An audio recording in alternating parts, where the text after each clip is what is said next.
You don't need a new camera. You don't. Like, if you're just starting out, you don't need one. So, like, don't think about it like that. Don't think about all the expensive gear and all the pricing and stuff. You don't need to be doing that right now if you're just getting into it. Do you even know if you really like this or not yet? If you're just getting into it, just get something secondhand that's good enough. Get something that's just good enough, right? If I were to start over again right now and had a main focus on just doing video, just like consider getting like a Canon 70D. I've talked about this before. This video might be kind of the same as that, but just do that. Don't stay with the kit lens, I think would be maybe my recommendation. If you start with the kit lens, right? That's fine, like whatever. It'll be fine enough, right? You know what I mean? But what the main thing is, like, just get the Canon 70D or something like that, older DSLR that's good enough.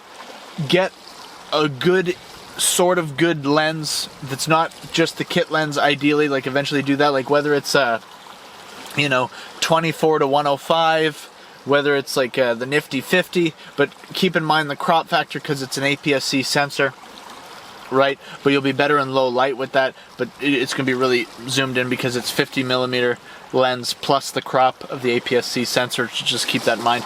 And it might be a little bit shaky because there's not going to be probably a lot of stabilization going on there, so consider like either putting it in like a budget shoulder rig or on a tripod or whatever.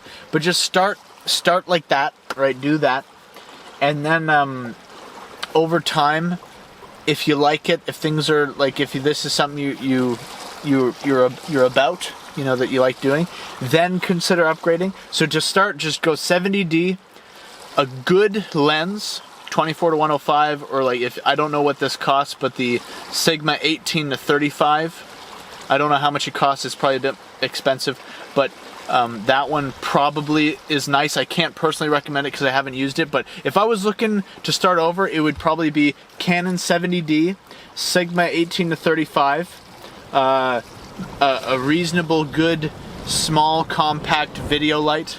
The wind's picking up there. Compact video light. I would probably get like the one of the video lights I have right now that's pretty nice is I think it's small rig, 60 watt or RC60, whatever it's called, the one that can shift from the Kelvin temperature from hot to cold or warm to cold, whatever that's called, that one, and get like whatever watt smart charger, USB-C smart charger that is compatible with it, and with a really long USB-C to USB-C charger cord, and just run it off of that. If you want to get like a little diffusion attachment for the small rig light, you could do that, or you could just keep the cone on it that comes with it and like bounce it off the ceiling. That's something I have at my desk right now, just doing it that way. And then pretty versatile little light, pretty easy to bring around with you. Has that built-in battery to run for however long it runs for. It would depend on what the percentage you have the light set at is, like the percentage strength, right? But just do it that way. And then audio, just get like a good enough mic. Do you want to do a mic on the camera, or do you want to do an actual like wireless lav mic system, or just wireless mic system, whether you have the lavalier mic, the little cord mic on there or not? But just like consider doing that. Like right now I'm running the Comica VM30, I think, but right now I'm just running it straight into the camera. It seems to have that auto on-off feature, so the mic will turn on when it detects that the camera's on via the cord. I don't know if it does that when it's plugged in through the wireless receiver, but right now I'm not doing the wireless receiver on it because I just have it on the camera and the wireless receiver thing. The battery life isn't super long, so if you're doing just more stuff over time, it might be easier to just go about it this way. I don't know what the VM20 is like. That's the version that isn't the wireless shotgun mic. It's just like that. Because with the wireless shotgun mic, you could just hold the mic here, but I just have it on the camera, just plugged in that way. Anyway, so consider that, whether it's a cheaper shotgun mic or whether it's one that's a bit more expensive, like the Comica VM30. I might have got on eBay. This one I think I got a little bit cheaper for around like, I don't know if it was $180 or whatever it was. I could be wrong on my pricing, and that's not including any shipping and handling, I don't think. Although again, I could be wrong about that. Just take this as a rough, could be incorrect estimate, but just try to spend like, around $100 on a good mic setup when you're starting. Just something that's good enough, whether it's a shotgun mic, whatever. All right. And so then you got like your camera, you got your lens, you got your audio, and you got your light. Okay, just do those 4 things, right? And just roll with that for a bit.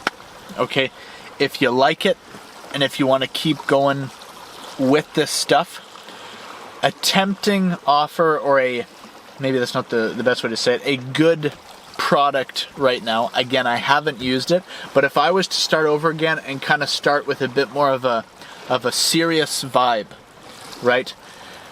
I haven't used it, so I can't personally recommend it, but something that's interesting and that I might get someday, hopefully soonish, we'll see.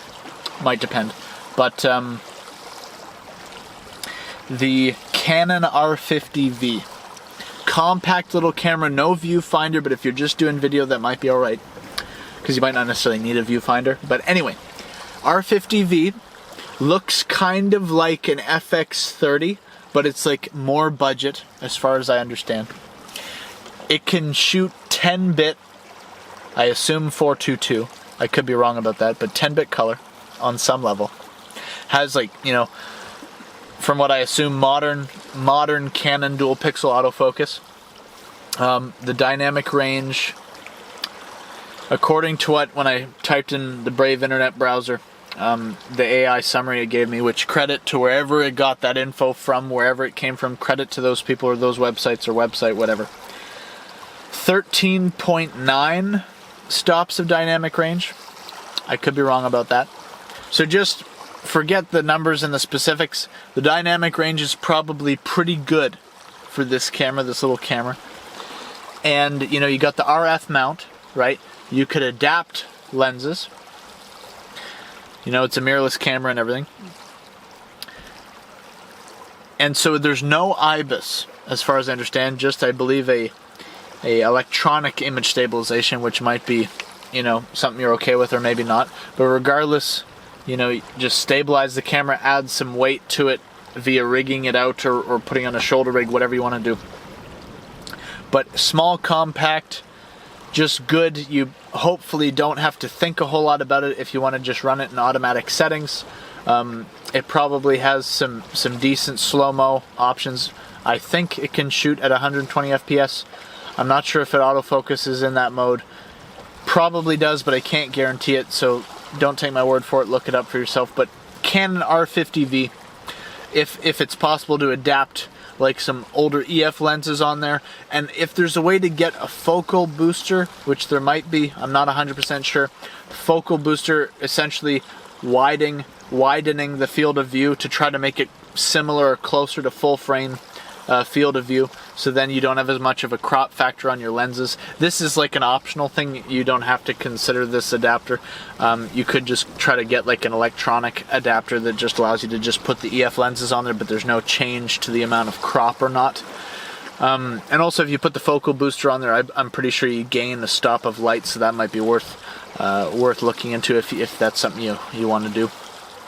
But then adapting some of the older, good Canon EF lenses, so you're kind of like trying to get the in-between, like with the quality and the price, and maybe to a degree maybe it might be an availability thing, because I think some of the newer RF lenses, at least the Pro RF lenses, from what I've seen, I think so far seems pretty expensive, so if you want to go more budget on it, right? So yeah, Canon R50V, get a good setup with that. Again, same thing for like audio and light and stuff like that. Get, cheap tripod, cheap-ish tripod, Arca Swiss plate, mounting system for that. And that's kind of like the way to maybe go about it Possibly. Alright, there's probably other ways you could go about it in terms of a different camera system, but if I'm to make a recommendation for somebody new just getting into it now that's either like not really sure if they want to do it, or they're maybe wanting to do it more, wanting to get a bit more serious, consider that recommendation roadmap, okay? Did this help? If you have questions, you want to ask some questions. If you want to ask questions about what I talked about or something else, I got a Skool Community, link in description, running a 7-day free trial. Feel free to join, ask the questions in there. Thank you for watching. Have a good day.